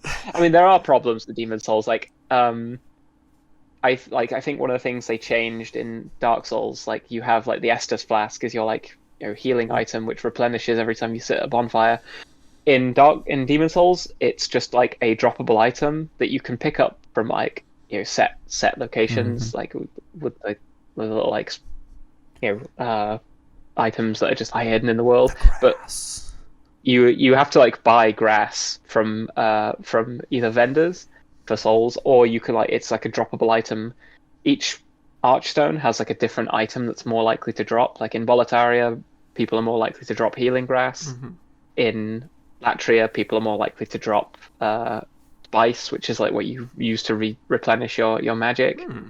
Um, it's like each area has a reason to go there That's and kind of like cool. kill enemies there, and yeah, it kind of encourages you not to just like go, okay, I'm gonna finish every area in Boletaria first, and then I'm gonna move on to Stonefang, and then I'm gonna. You want to kind of like play each area equally, like do the first stage of Boletaria, Huh. then do the first stage of Stonefang, then do. It encourages you to kind of explore and go to different areas. And I also think like the game benefits from that because there are like items hidden in each area that like help you in different areas. Like one of the things I always do on my playthroughs is I go to Shrine of Storms, pick up the an item called the Crescent Falchion, which is like a falchion with like magic damage, because that's just super useful in other areas where enemies are weak to magic. Hmm. Um, yeah, like I think like Dark Souls, Demon Souls is like really interestingly structured, whereas Dark Souls wanted you to be able to effectively walk off in any direction possible, and so needed to make sure that you weren't going to run out of any items that that might make it difficult to get Ah. back to the start. And like yeah, because you can just go in any direction. I mean, there's not that many directions to go in, but because you can effectively explore where you want to in Dark Souls, I think they had to change the way items like that worked. So you don't have magic; you have like just a limited number of spell Yeah, usages. that was kind of. Um, I don't know how I feel about that. I mean, I think it as well. Like Dark Souls, they wanted to be able to pace out the levels so that, like, if you have five Estus, like that, most players are going to be running out of Estus at like this point, so they can decide Hmm. where to place a bonfire, and like they can decide like, okay, well, you should have like 10 like magic missile or whatever. Yeah. You have 10 uses of that. That will only take you so far into the level. You can't just magic missile everything you see. You're gonna have to like save those for Mm-hmm. times where it's necessary. So I think they can tailor the experience a bit more Okay. and like pace out the levels rather than being like in Demon Souls, like if you really, really want to, you can make later levels a lot easier by just going and farming healing grass, and then you go into the level with like 99 healing grass, and it's like okay, it's still hard, but like it's not as scary. Like because if you clear a bunch of enemies, you can just heal up to full because you have a load of healing grass. Whereas in Dark Souls, it was like, do I want to use one of my Estases yet? Like that could be a big like I could end up running out, and I don't know when the next bonfire is. Yeah. In Demon Souls, there's not that same level of decision making. It's either you have the resources to carry on exploring. I mean, well, I guess sometimes you would run out of resource and you'd be like, should I press on or should I like head back? Although that's not really a decision in that situation. Huh. It's just like, well, press on and just find more of the level, and then come back here with more healing grass next time. Um, it feels like a decision. It's not really one. Hmm. And I'm rambling about Souls games. But yeah, like I think like the decision to change to the Estus system and the decision to change like having magic to like having limited spell uses works with what they were trying to achieve with Dark Souls, which is like a much more connected feeling world. Demon Souls is a lot more atomized in that each region is like its own level Yeah. that you effectively warp through like the hub world of the Mm-hmm. Nexus, um, which like means that each area can feel like very different because they don't have to be like visually connected in any way. Um, but also like does mean the world does feel a bit like disconnected. Like, where is Latria in relation to Boletaria? Mm-hmm. It's not really clear. Like, they're just two different places. Um, but yeah, I don't know. I really love Demon Souls. I might stream it at some point because Hell like yeah. I think yeah, it's a very fun game, and I want to share more with more people like the good news, even though like I think the series has moved on quite some time since then. Like there's lots of like things that feel quite clunky about it now. Hmm. Um, but yeah, like I fell in love with that series from that first game, precisely because it was so weird and it was so like jarring for me to hear people saying like this game is bad because the storytelling is really obtuse, and I'm like, that's what makes it good to me. Like that's the thing I like about it. Um, yeah, like I think I've been like that with a lot of games though. Like I sometimes like things about games that people think are like bad things about them. Yeah, I get that. I don't know if I really have anything like that, but I definitely I like focus What on do you little think is like things. the game? Okay, what do you think is like the game for you that like let's see, I'm the podcaster now. What do you think for you is like the game that like you like that other people don't appreciate or even like Oh, dislike? that's a super easy one. It's the Devil May Cry reboot. Okay. Oh, the DMC. Yeah. So I enjoyed that. I thought it was fun. I played every Devil May Cry game except for the uh, initial releases of Devil May Cry 3. I only played the special editions. Um, Hmm. I played every game in the series basically up until that point. And it was like $10 on Steam, so I'm like, yeah, okay. And the thing about the Steam version is it's the base fucking game that came out in 2013. This is not the definitive edition remaster with all the like mods added to it. So everyone always said like it's shit, it's terrible, we hate Devil May Cry, Devil May Cry, and if you like it, you should die. I'm like, okay, well, let me see. Because even I've always had this like weird fascination with shitty games. Even like as a little kid, I would play. Well, I say a little kid. I was like 13.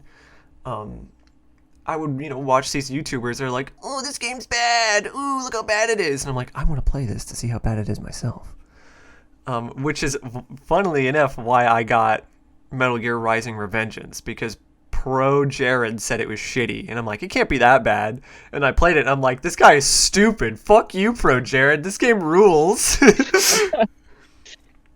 But anyway, Yeah, oh, go ahead. Go. Metal Gear Rising is another one of those games that like had like a critical reevaluation. I feel like I feel like when it first came out, people did not rate it. And then it was like a few years later, people like actually there's like a lot of really fun like dialogue in this Mm-hmm. game. There's some very silly like campy sort of memes that come out of it.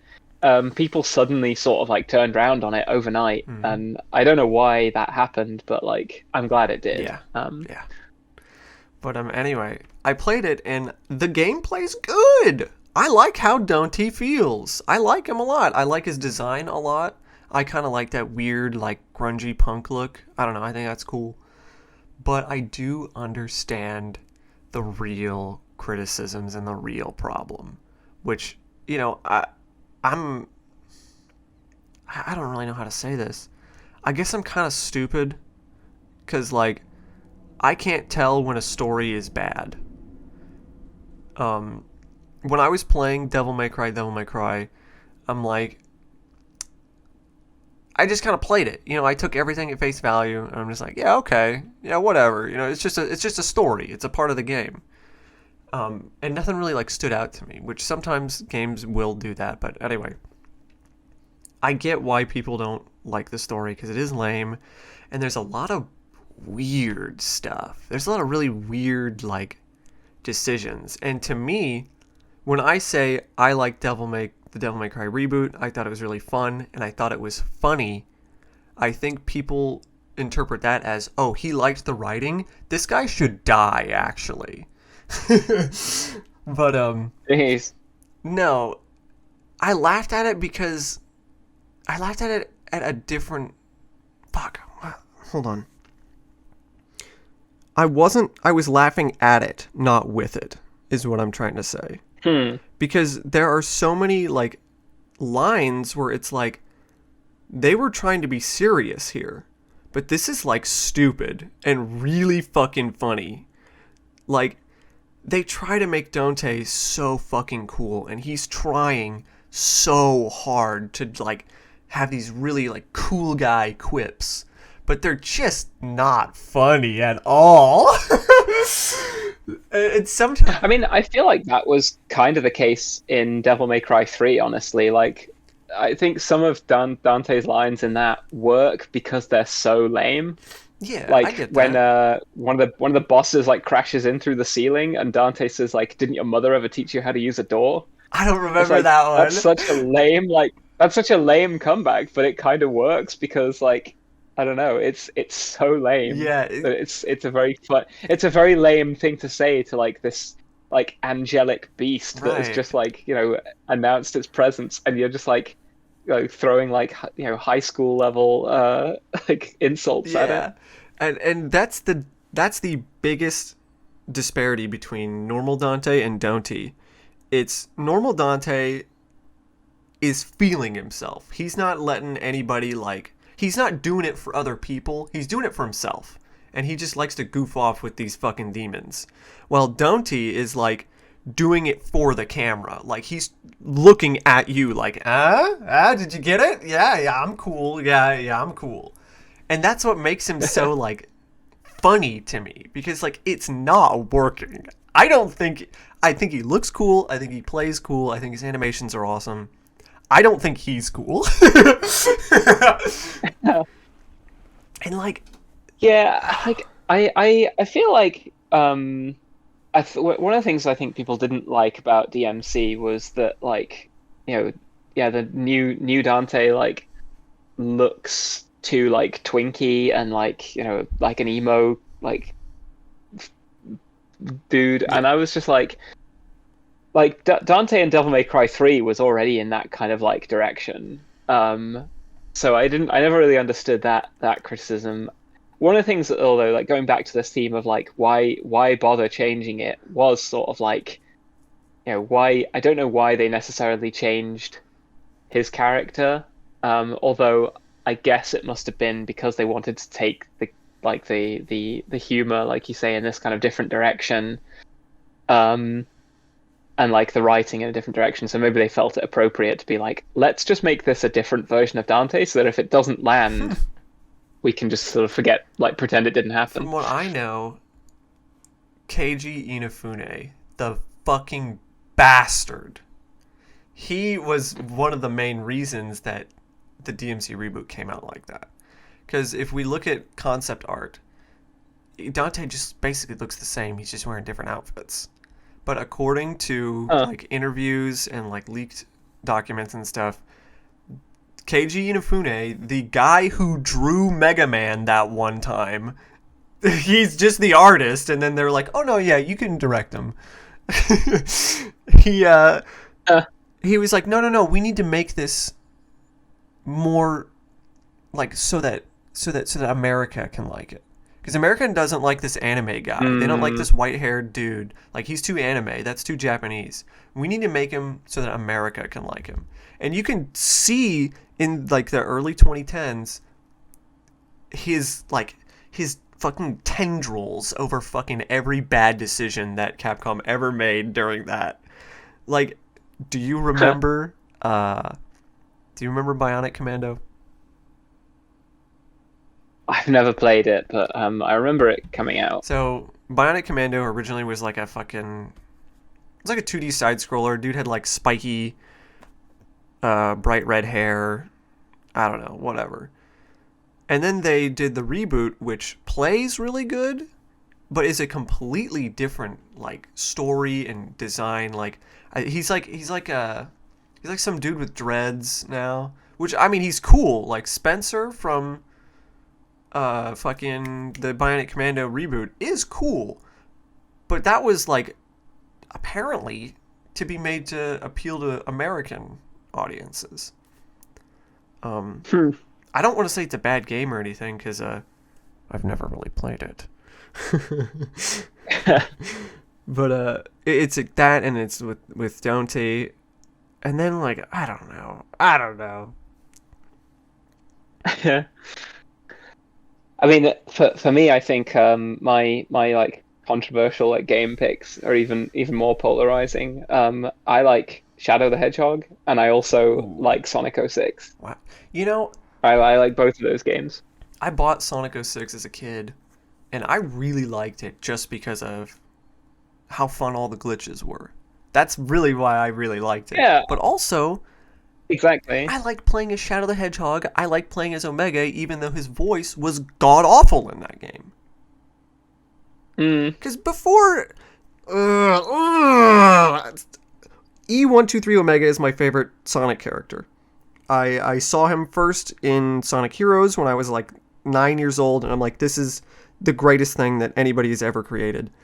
And his voice was like this low, like cool robot.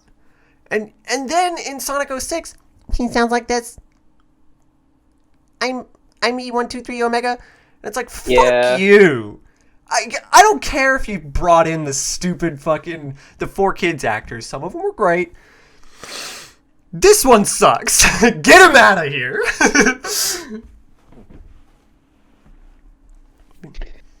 Yeah, like they changed like his visual design as well. Like I thought he looked kind of like a visual callback to like the Egg Robos in Sonic 3, like when he first appeared in like Sonic Adventure. Oh, no, no, no, that's a different Or guy. I guess it's like well, There's is it Gamma. like I thought it was basically Gamma is the one with the gun. what are they?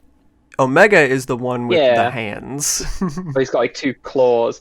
Yeah, well, at what point did they switch out? Like, because isn't it effectively the same like character? It's just like one of Eggman's robots, but good. He was uh the he was guarding Shadow in Heroes, but I don't know the story of Okay. Shadow in that because I thought that Shadow the Hedgehog Shadow is the real one, while Sonic Heroes is like one of the weird Shadow clones that they made. Right. I don't remember because I never really finished that one. I never expected when I was like busy like repeatedly drowning in Chemical Plant Zone in Sonic 2 that this was where the series was going to be one day. But it's cool. It's cool. I like it. Yeah.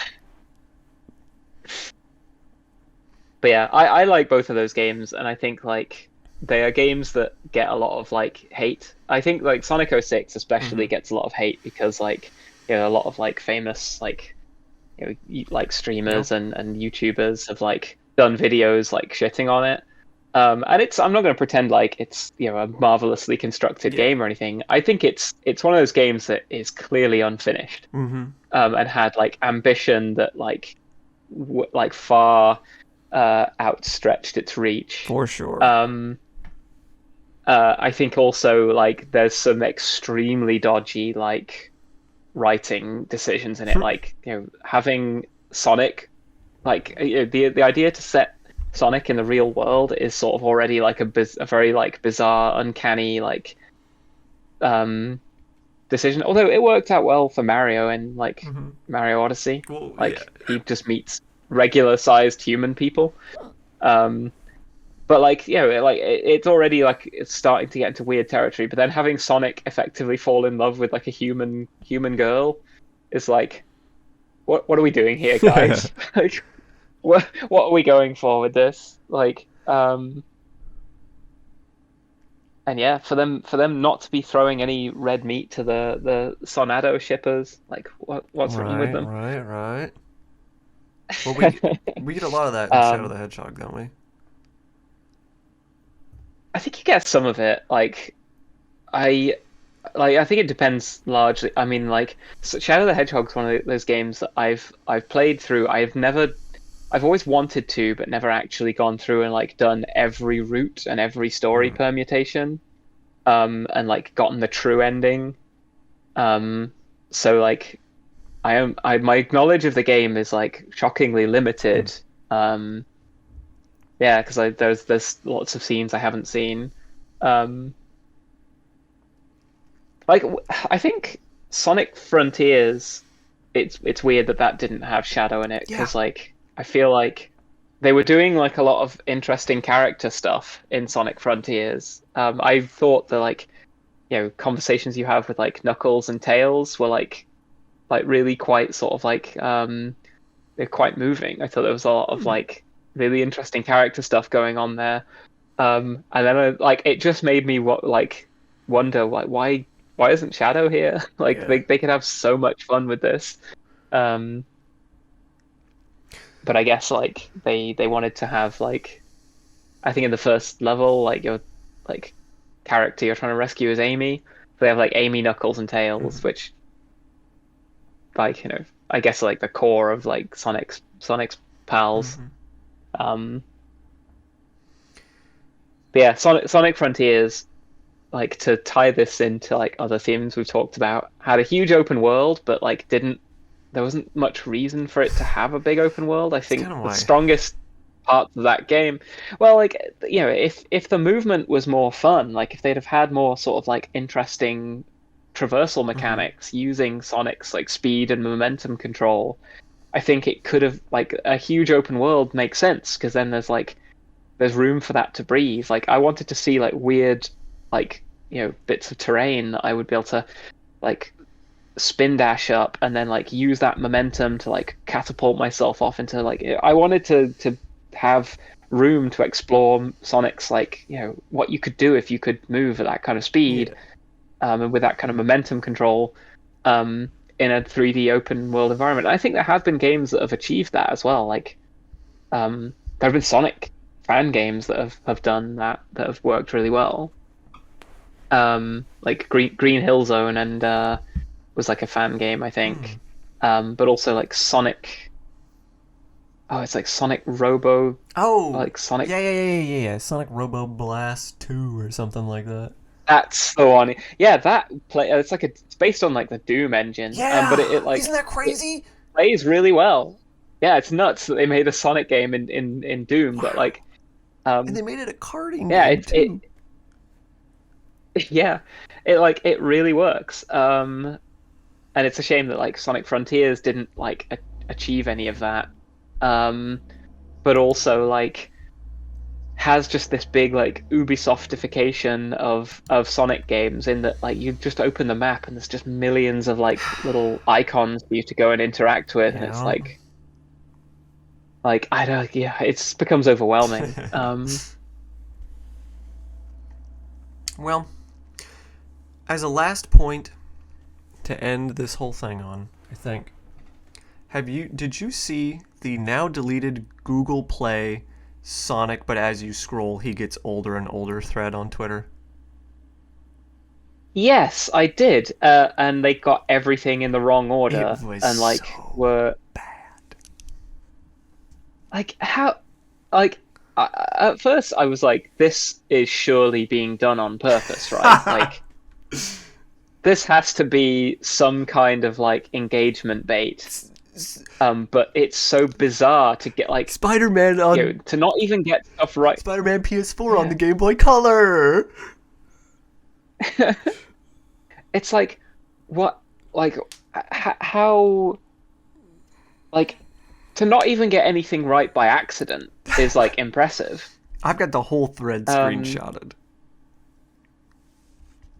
it's oh yeah, it's a shame. Like you should put it up somewhere so that people who haven't seen it can like We can go through it. enjoy just how like hysterically wrong about everything they are. Let's Oh, well, I mean, like I guess without visuals, it's a bit hard, right? Because like one of the things that's really funny about it is that they're like, yeah, this is how Sonic debuted in 1996, and it's like clearly like a render from like like a last Oh yeah. gen console. It's like this is not what video games look Like like in oh, 1996 this is so crazy. at all. 1991 Sonic. Not And it's like it looks like Genesis like a Genesis screenshot, but Tails is there. Oh right, yeah, like they seem to think that Tails is in Sonic 1. It's like 1993. Okay, Short King. And it's like an AI generated image of Sonic Boom Sonic. oh like yeah, where like yeah, and the funny thing about that is like Sonic Boom Sonic has like a scarf Yeah. and And like fucking like raps. like he just looks so totally different, and also calling him short, he's way taller in Yeah. Sonic Boom. Fucking 1996 Sonic. Are those MSCHF boots? And it's a picture of movie Sonic from the mobile game. And Sonic never had a fucking collab with those shoes. He had soap collab. It was a soap collab. 2000. Like this is why I was like, this has to be being done on purpose, because they're not even getting any of the details right, so like bad. at all. It's so bad. And it's like, how could anybody think they would like if someone literally was just like, I don't know anything about Sonic and I'm just gonna blag it. Like, how would you possibly think you were gonna get away with that? Yeah, seriously. 2003 Sonic. Who needs running at the speed of light when you can hitchhike? And it's a fucking promotional art for Sonic Jump, some old ass mobile game. What do you mean hitchhike? What does that mean? Yeah. You'd expect them to have put like a screenshot of like, I don't know, Sonic All Star Racing or something. Yeah. Like, yeah, because at least he's in a car. Yeah. Then. 2006 Sonic. He goes 3D again. And it's a picture of... Oh my god. Again. Oh my god. It's a picture of the Sonic Dash mobile game again, but it's the Sonic Forces version. But he was 3D in 2001. He just stopped being 2D in the main games for a while. I mean, there was Sonic Advance and stuff, but no one likes to remember those are GBA games. 2018 Sonic weirdly looked like 90s Sonic. Retro. And it's Sonic Mania. Okay. And then 2020 Sonic. Yeah, weird. How weird that like a game made to look like the old style Sonic would end up looking that way. 2020 Sonic. It was a strange year for us all. Let's leave it at that. And it's a picture of movie Sonic, which came out in 2022. And then finally, 2022 Sonic. He's just like us. He's healed from 2020, but isn't quite the same. And it's the Amazon fucking Sonic Prime Sonic. This sucks. Which didn't that start like last year? I don't even know. I thought... I don't know. I don't know. I haven't seen Sonic Prime, so it could have started earlier than that. What a fucking shit show. What a terrible... I mean, I'm fucking furious at that. I'm serious. Like, how did this happen? Who did this? I want to... We gotta stop. Like, this is why I think it has to have been on purpose, right? Because, like, it generates, like, this, like, it makes people's brain itch, and, like, loads of people wanted to dunk on the thread, but, like, everybody saw it. So it's, like, SEO hacking or something. They're, like, trying to get their engagement metrics up. But then I think deleting, I don't know how, like, stuff works in Twitter's backend now, like, deleting the thread, like, maybe erases that anyway. It's just such a bizarre, like... Did they outsource this to some intern who was like pissed off with his job, and so it's just like, I'm gonna make the company look stupid? I don't know. I don't know. It's so weird. The way you described it, my brain itches. That's a perfect way to describe that. It's like, yeah, I don't fucking know. It's stupid, and I can't say anymore because I'm mad. I'm baby rage, like nerd rage. It's ridiculous. I don't usually get like this. Well, that's not true. I think you could insert like an audio clip of that bit from Lemmy's show where he's like say what you like. They got a reaction out of you. Like, it feels very much like that. It's like, this is just designed to provoke like people feeling like I've got to correct them. This is too much. But I think for me, like, the reason I didn't like respond to it was because there was so much wrong with it. I was just like, well, this I can't possibly, because like I could be here for like this is now too much effort. Yeah. And where it looped back round to like being I can't be bothered to respond. Yeah. Like someone gets something wrong, I'm like, whatever, I don't care. Someone gets enough wrong that you're like, okay, now I want to say something. But then if they get too much wrong, it goes back around to being like, ah, fuck it. Yeah. You can't win against fools. Well, hey, it's great having you on. Thanks. It was good being on. I hope I didn't like ramble too Oh much. no, that's I have a tendency to just like I had a monster before we started, and that's I like a lot of I guess like ADHD sufferers. Stimulants don't necessarily work on mm, me, but I still keep drinking that garbage because like it does give me a little pickup. huh. But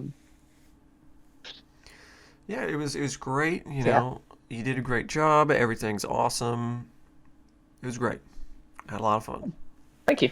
And is there anything you want to like, shout out or link or whatever? I guess I could plug myself on Twitter, Fujo Moda, all one word with a three instead of an E. And I guess like I could also plug my Twitch streams. Same handle on Twitch. I stream every Saturday at the moment, and we're currently playing MGS3. Right on, right on. It's been really fun playing the Metal Gear Solid games because like as a Fujoshi myself, like every time two men are on screen together, I'm just like they should kiss. Hell yeah. All right. Well, thanks a lot. Yeah, looking forward to more of that tomorrow. Oh, thank you very much.